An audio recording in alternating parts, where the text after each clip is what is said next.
मोहम्मद बिन Salman sir Hindustan गए हुए हैं। हिंदुस्तान जाकर वो बड़े बड़े डील साइन कर रहा है हिंदुस्तान के साथ। देखिए सर, इंडिया में गए हैं तो अब कल आप मुआहदे देखे, मैं तो मुआहदे देख के भी मैं परेशान हो गया। इतने मुआहदे, इतनी लंबी चौड़ी तो अमेरिका की भी जॉइंट स्टेटमेंट नहीं लिख ली है जितनी तो सऊदी के साथ लिख ली है।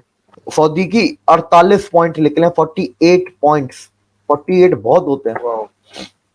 अमेरिका के अंदर फिर तो 22 पॉइंट थे। बेल्ट एंड रोड इनिशिएटिव के ऊपर भी सिग्नेचर हो गया। हिंदुस्तान को सुपर पावर बनाने के लिए जो सबसे ज्यादा अहम किरदार अदा कर रहा वो सऊदी अरेबिया कर रहा है। MBS ने वो स्टेटमेंट्स जो मोदी ने बोलना था ना, वो उन्होंने अपने मुंह से बोली है वहाँ पे। जो उन्होंने कॉरिडोर का अनाउंसमेंट की है, इंडिया टू यूरोप, हाँ जी, इकोनॉमिक, वो प्रिंस मोहम्मद ने जो है वो खुद अनाउंसमेंट उसकी दी। तो मोदी जी वहाँ पर हंस हंस कर सऊदी प्रिंस के साथ और UAE वालों के साथ हंस हंस के बातें कर रहे थे, और कोई रो रहा था पाकिस्तान कि ये क्या हो गया, हाय अल्लाह, ये मोदी जी ने क्या कर दिया, हमारी तो नैया डूब रही थी, उसमें और छेद कर दिए उम्मा में, और अब ये किश्ती डूबने वाली है। इंडिया ने सपोर्ट किया सऊदी अरब के विजन 2030 को, और इंडिया उस विजन को सऊदी अरब के हेल्प करेगा स्टार्टअप इंडिया और डिजिटल इंडिया के थ्रू, मेक इन इंडिया के थ्रू।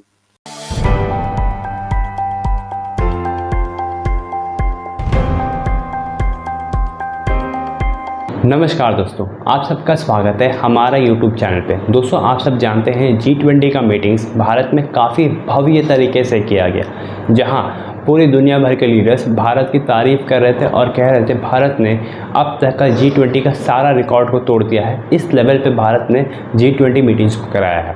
और दोस्तों, इसके बाद सऊदी अरेबिया के क्राउन प्रिंस मोहम्मद बिन सलमान भारत में एक और एक्सटेंडेड डे के लिए रुके हुए थे, जहां उन्होंने भारत के साथ कई सारे मीटिंग्स और डील्स किए हैं, जिसमें एक और बड़ा डील ये है कि भारत और सऊदी अरब के बीच में एक अंडर सी केबल बिछाया जाएगा, जिसके तहत भारत और सऊदी अरब और साथ में UAE तीनों एक दूसरे के साथ इलेक्ट्रिसिटी की भी ट्रेड कर सकते हैं, एनर्जी की भी ट्रेड कर सकते हैं, जिससे भारत भी सऊदी अरब को इलेक्ट्रिसिटी बेच सकता है। तो चलिए दोस्तों, इसी पर आगे पाकिस्तानी मीडिया का रिएक्शन देखते हैं। पाकिस्तानी कहते हैं कि जी जो सऊदी अरब है वो पाकिस्तान का ब्रादर इस्लामिक मुल्क है और पाकिस्तान का हर मुश्किल में उन्होंने साथ दिया है, लेकिन अब वो हमारे पास से गुजर गए और एक जो प्रोग्राम शेड्यूल था यहाँ पर पाकिस्तान में बात हो रही है वो उन्होंने कैंसिल कर दिया और भारत में चले गए और वहां पर अपनी मोहब्बतें और कारोबार और हर चीज को बहुत बढ़ा रहे हैं। तो आप मोहम्मद बिन सलमान के इस विजिट को कैसे देख रहे हैं, जरा पहले ये बताइएगा। पहले तो बात है कि पहले G20 के मेंबर भी है सऊदी अरेबिया, तो 2 दिन तो वो G20 के मेंबर की तरह थे। कल के दिन वो स्टेट गेस्ट थे इंडिया के, एज अ स्टेट गेस्ट वो वहां पर रुके थे, तो वो कल उनको पूरा वो प्रोटोकॉल, गार्ड ऑफ ऑनर वगैरह सब वेलकम। ये उन्होंने, उनका ये प्रोग्राम पहले तय था या उन्होंने बढ़ाया वहां पर जाकर? नहीं, 3 दिन का तो पहले से तय था कि 2 दिन G20, 1 दिन स्टेट विजिट, ये तय था पहले से इंडिया का। और पाकिस्तान का भी एंड मोमेंट पे उन्होंने कैंसिल किया। अब देखिए सर, इंडिया में गए हैं तो अब कल आप मुआहदे देखे, मैं तो मुआहदे देख के भी मैं परेशान हो गया। इतने मुआहदे, इतनी लंबी चौड़ी तो अमेरिका की भी जॉइंट स्टेटमेंट नहीं लिख ली है जितनी तो सऊदी के साथ लिख ली है। बायलैटरल मीटिंग तो अभी मोदी जी ने 15 हेड ऑफ स्टेट्स के साथ की है 3 दिन में, 15। किसी की भी इतनी लंबी चौड़ी नहीं है। सऊदी की 48 पॉइंट निकले, 48 पॉइंट्स। 48 बहुत होते हैं। अमेरिका के अंदर फिर तो 22 पॉइंट थे, फ्रांस वाले में 18 पॉइंट थे, इसके अंदर 48 पॉइंट्स। तो बहुत लंबा चौड़ा काम हुआ है। भारत को क्या हासिल हुआ ये 48 जो पॉइंट्स हैं इनके अंदर? पर दोनों को बहुत कुछ हासिल हुआ, यही तो मसला है। उनका रिश्ता लेन और देन दोनों का है, ठीक है। तो करीब जो टोटल डील्स को जो लगाया जा रहा है अंदाजा, वो लगाया जा रहा है जितनी भी डीलें कल MOU साइन हुए हैं, डीलें हुई हैं, वो करीब $100 बिलियन की है। 100 बिलियन डॉलर्स की वो डील्स हैं। लास्ट टाइम हमने कुछ वीडियोस में पहले हमने जिक्र भी किया था रत्नागिरी रिफाइनरी का, कि अजीत पवार को इसलिए लेके आए क्योंकि वो शुगर बेल्ट है और शरद पवार का उधर बहुत बड़ा स्ट्रॉन्ग होल्ड है। वो रिफाइनरी स्टार्ट करवानी है क्योंकि उसने रुकवाई भी है वहां पर काम। कल वो उस refinery, west coast refinery, Ratnagiri refinery का नाम चेंज करा, वेस्ट कोस्ट रिफाइनरी करके, पहले $44 बिलियन थी, उसके अंदर भी $6 बिलियन इजाफा कर दिया। अब $50 बिलियन की वो पूरी रिफाइनरी, पेट्रोकेमिकल कॉम्प्लेक्स और पूरा बनेगा वो। तो वो जो अजीत पवार वाली बात कही थी ना, वो भी सच हो गई है हमारी, हो गया काम, एमबीएस आया। इसके अलावा सर देखें, करीब एमओयू पता नहीं करीब 12 एमओयू साइन हुए हैं, 8 से 12। इसके अलावा कोई ऐसी फील्ड नहीं जिसमें इन्होंने काम नहीं। अल मोहीद अल हिंद के नाम से नेवल एक्सरसाइजेस है। हज और उम्रे के लिए जो भी इंडियंस जाएंगे वो रुपए कार्ड सऊदी में चला सकते हैं। सऊदियों के लिए ई वीजा शुरू कर दी है। सऊदियों को डीसैलिनेशन टेक्नोलॉजी इंडिया देगा, क्योंकि इंडिया की अभी वो डेवलप की इंडिया के national institute of marine studies या ओशन स्टडीज वालों ने, जो दुनिया की वन ऑफ द एडवांस और लोएस्ट कॉस्ट चीपेस्ट वो टेक्नोलॉजी है, तो वो देगा, हेल्प करेगा। एग्रीकल्चर में मदद करेगा सऊदी अरब की इंडिया।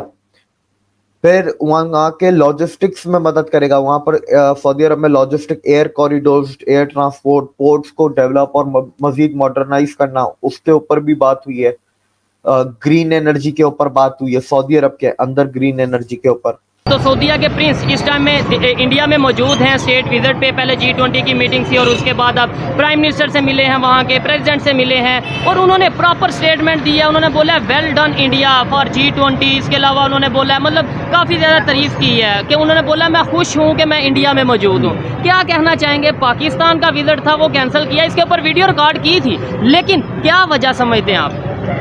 इसकी मैं एक दो बातें जो आपने ऐड की है उसमें ऐड करता चलूँ। एमबीएस ने वो स्टेटमेंट्स जो मोदी ने बोलना था ना, वो उन्होंने अपने मुंह से बोली हैं वहाँ पे। जो उन्होंने कॉरिडोर का अनाउंसमेंट की है, इंडिया टू यूरोप, हाँ जी, इकोनॉमिक, वो प्रिंस मोहम्मद ने जो है वो खुद अनाउंसमेंट उसकी दी। उसके अलावा उन्होंने हमें ये इधर बताया गया कि जी वो जाते हुए यहाँ रुकेंगे, वो 25 अरब डॉलर के मुआहदे करेंगे। हमें कौन मुआहदे देगा? आपके मुल्क में चल क्या रहा है? आपके मुल्क में ना देखे कोई भी इन्वेस्टर आता है ना, वो देखता है कि यहाँ की अदालतें कितना इंसाफ दे रही है, स्टेबिलिटी कितनी है, पॉलिटिकल स्टेबिलिटी कितनी है।